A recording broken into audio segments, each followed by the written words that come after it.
Let me show you how to place logo on t-shirt in Photoshop. Let's start the video. Firstly, drag the logo. Adjust the size and position of image.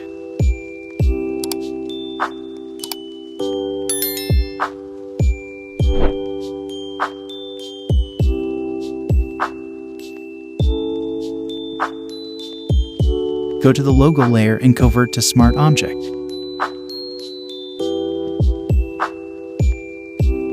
Right-click on layer and go to the blending options.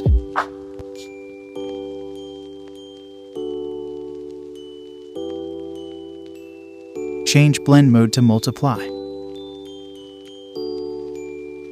Go to the underlying layer.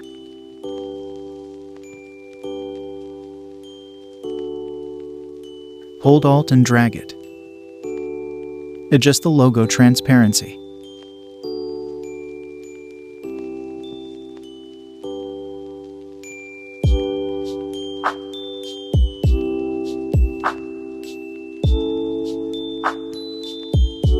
Then OK.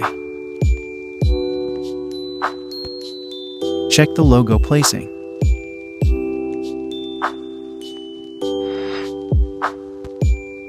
I hope this video is very helpful for you. If you like this video, don't forget to like and subscribe my channel. Thanks for watching.